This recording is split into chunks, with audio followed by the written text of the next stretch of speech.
अस्सलाम वालेकुम नाजरीन।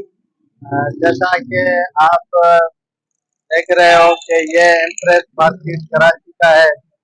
सदर का गुंजान आबादी, हर तरफ शोर ही शोर, हर तरफ जो है वो नफसा नफसी का आलम। कोई बंदा कहाँ से जा रहा है तो कोई बंदा कहाँ से जा रहा है। ये मोबाइल मार्केट से तकरीबन करोड़ों का रोजाना बिजनेस होता है। ये जरा आम नहीं, लेकिन यहाँ पे टैक्सेस अगर हिसाब किया जाए तो वो बेशतर दुकानदार टैक्सेस देते हैं।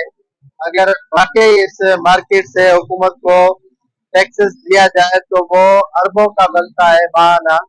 लेकिन यहाँ पर जो एफबीआर या दूसरे जो टैक्सेस कलेक्शन करने वाले हैं वो इनसे दुरुस्त अंदाज में टैक्सेस नहीं लेते हैं। नाज़रीन, ये बाइक खड़ी करने का जो सिस्टम है यहाँ पर इनसे पैसे वसूल किए जाते हैं। लेकिन यहाँ के जो सिटी नाजिम है या सिटी जो मेयर है कराची के, मुर्तज़ा अहमद का कहना है कि ये पार्किंग फीस उन्हें अदा नहीं की जा रही है।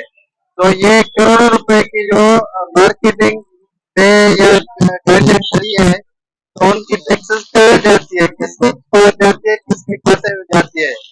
ये सिंध कैपिटल कराची को लूटने का नया मंसूबा है। हर तरफ जो है वो कराची के मार्केटों को लूटा जा रहा है।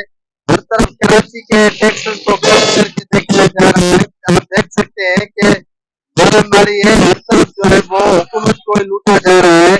हर तरफ जो है वो खातेबाजी है। कोई इधर ठीक से काम नहीं कर रहा है। मोबाइल मार्केट हो तो उनकी रजिस्ट्रेशन नहीं है। अगर आप यहाँ देख सकते हैं कि ट्रैफिक का निजाम भी धर्म भरम है। जो जहाँ से गाड़ी गुजर रही है, अपने तरफ से ही गुजर रही है, लेकिन उनको रोकने वाला कोई नहीं है। कोई सिग्नल आपको नजर नहीं आएगा। कोई भी इनको जो है वो प्रॉपर तरीके से चलाने वाले ट्रैफिक के जो अहलकार है वो भी गायब नजर आ रहे हैं।